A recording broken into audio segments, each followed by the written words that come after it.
Agora, aquele que não é crente, vai, no dia do juízo final, vai comparecer diante de Deus. Agora, o crente será, então, esse corpo transformado no dia do arrebatamento.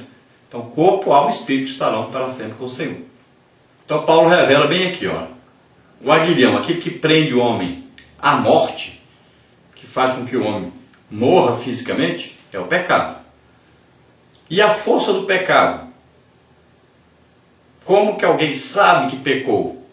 Como que alguém é condenado pelo pecado? Então, é a lei. A lei mostra o pecado, revela o pecado. A lei veio exatamente para mostrar ao homem o pecado dele e fazer com que ele tivesse a necessidade de um Salvador, tivesse a necessidade de ser perdoado.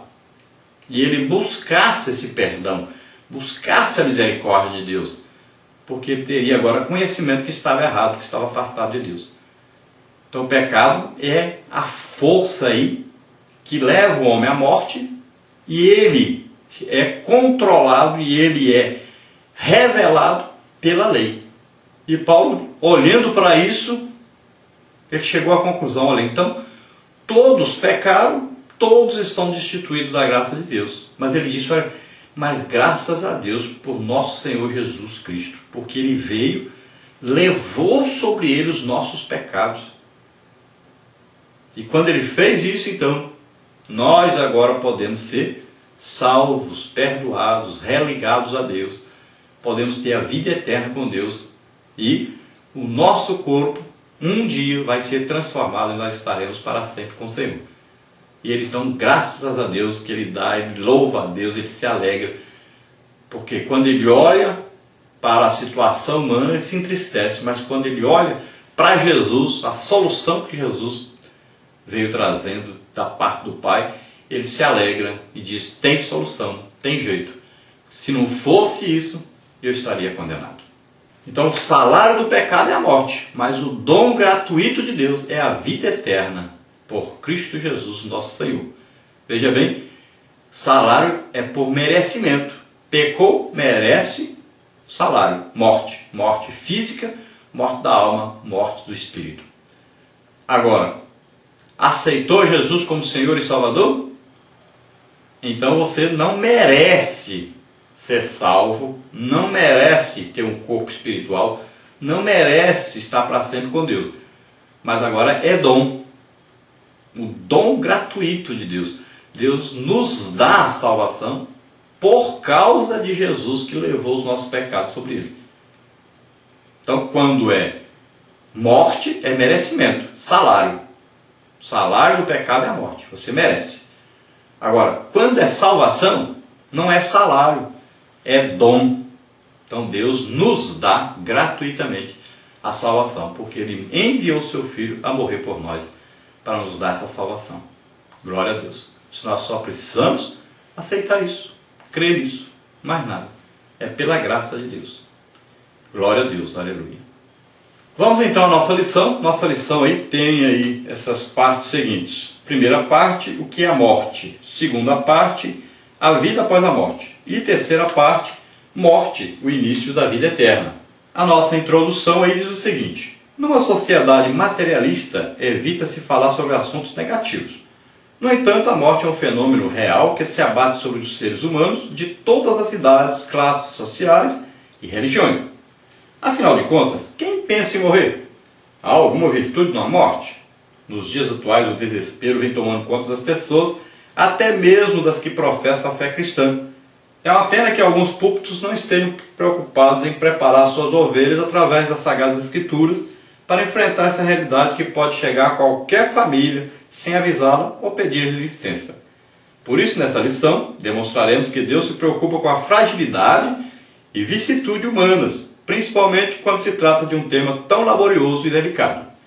Então já não são mais apenas as pessoas que não são crentes, que não são salvas, que se preocupam com a morte.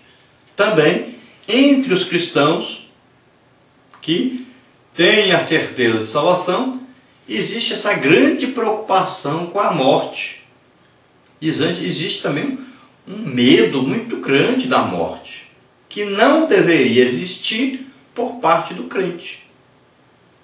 o crente deveria encarar melhor esse assunto, falar mais abrangentemente, mais claramente, mais tranquilamente sobre este assunto, porque para o crente a morte não passa de um passaporte para a vida eterna. Não passa de aí uma passagem para um início agora de uma vida eterna com Deus, deixando aqui todas as tristezas, angústias, sofrimentos, aflições, tudo que ele passou de ruim, ele agora terá deixado. Então, o crente deveria encarar mais alegremente a morte. Qual é o segredo daqueles crentes da época de Paulo para uma alegria maior a respeito desse assunto?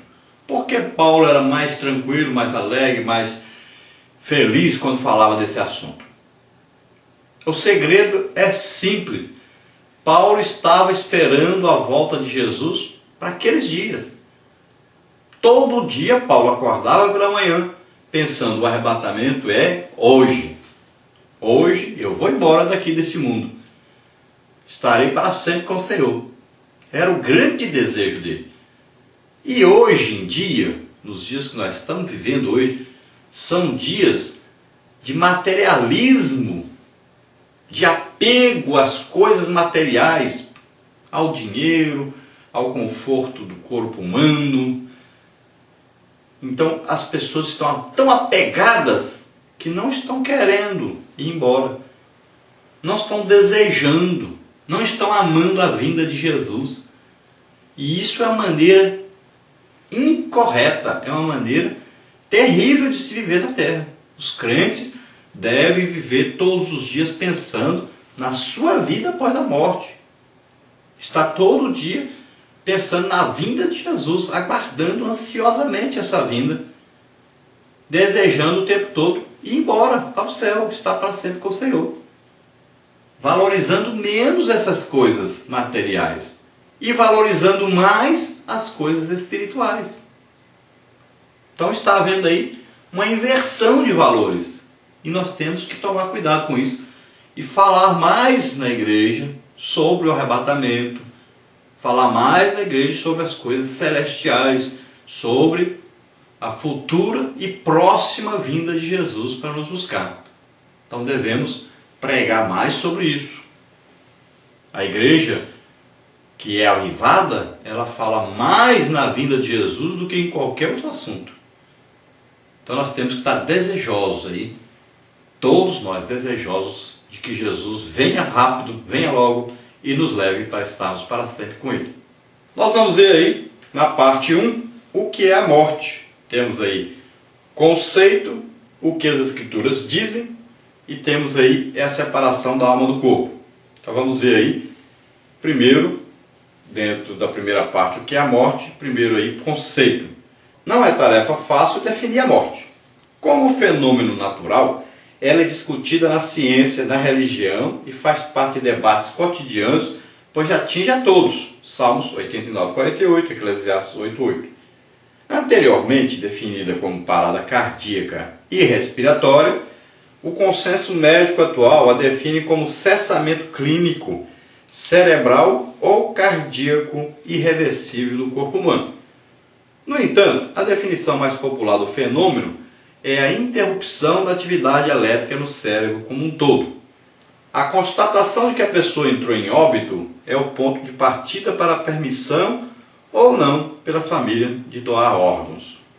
Então existe aí uma definição mais antiga, uma mais atual e uma mais popular, mais conhecida por todos. Então, a morte cerebral, que hoje é o mais usado para diagnosticar a morte que é a separação, sai o espírito e a alma do corpo. Então, houve uma cessação do movimento cerebral que era dirigido pela alma. Veja bem que uma pessoa que tem morte cerebral, a alma e o espírito saíram. A alma é responsável pelos sentimentos, Por exemplo, por sentir dor, por sentir qualquer tipo de sofrimento, é a alma. Por isso que a alma é lançada no inferno. Não é o corpo que vai para o inferno quando a pessoa morre. Porque o sofrimento está na alma. Então, veja bem que se o corpo for todo cortado, a pessoa teve morte cerebral, não vai sentir nada, não vai sentir dor nem nada. Por quê? Morreu, a alma não está mais ali. Os cientistas podem até conseguir criar o corpo humano todinho. Eu quero ver eles criarem a alma. Então a parte material é a morada da parte espiritual.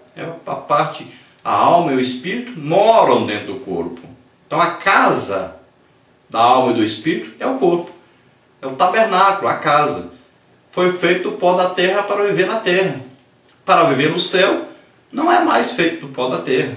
Tem que ser feito um corpo espiritual, corpo celeste. Não pode mais ser terreno, nem material.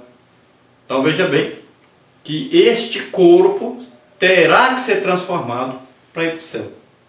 Então a morte é o desligamento, é a saída da alma. Você pode ver isso lá quando Raquel deu à luz o seu segundo filho, e a Bíblia diz que a alma saiu porque morreu. A alma saiu do corpo. Então, esse desligamento da alma e do espírito ali, saindo do corpo, é que é diagnosticado como morte. Tanto teologicamente como cientificamente. Porque, apesar dos cientistas não entenderem sobre espírito, alma, corpo, corretamente como é bíblico, mas eles sabem que existiu o quê? Um desligamento de toda a parte cerebral. E essa parte cerebral que comandava o corpo é exatamente a alma. Eles aqui não sabem disso, né? Então, se alguém deseja doar órgãos, é nessa hora que deve ser, então, doado esses órgãos. Porque não existe mais a parte elétrica ali funcionando. A vida não está mais ali. A alma e o espírito saíram. Então agora o corpo pode ser doado. Então ainda existe ali um movimento devido a o sangue ainda está correndo ali, né? Até uma máquina pode ser colocada para que o sangue continue passando. E os órgãos podem ser retirados e doados. Tem muita gente que tem muito escrúpulo para isso, muito problema de falar, não, vai cortar e vai tirar e vai deformar. Mas veja bem, ali só tem um corpo agora. E esse corpo, não importa se tiver sido queimado, ou o tubarão comeu, ou foi destruído totalmente, não importa. No dia da ressurreição, dia do arrebatamento, esse corpo aparecerá novamente, será transformado e subirá. Não se preocupe com isso. Então aí dentro da primeira parte ainda, o que é a morte. Tópico 2, o que as escrituras dizem? Então o salário do pecado é a morte. Romanos 6, 23. Deus não criou o homem e a mulher para morrer. O Senhor não planejou tal realidade para o ser humano. Mas conforme descrito em Romanos 6, 23, a morte é consequência da queda. Gênesis 3, de 1 a 24. O pecado roubou em parte a vida eterna da humanidade.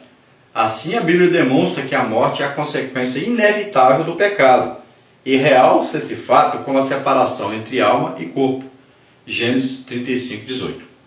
Então, veja bem que a morte é consequência direta do pecado. O homem foi criado para viver eternamente aqui na terra, e em comunhão com Deus, conversando como Adão fazia, conversava com Deus todo dia. Vivia em comunhão com Deus e vivia na terra. Mas, quando o homem pecou, então a morte foi dada a ele como prêmio, como pagamento pelo pecado. Então, a partir daí, o seu corpo passou a envelhecer. Passou, então, a se deteriorar. Aí apareceram o quê? As doenças. Apareceram então as coisas que vão fazendo com que o corpo vai perdendo então a sua vida aos poucos. Então, se nós olharmos lá para o dia que a pessoa morreu, Então, do dia que ele nasceu até o dia que morrer, cada minuto que ele vai vivendo aqui na Terra é menos um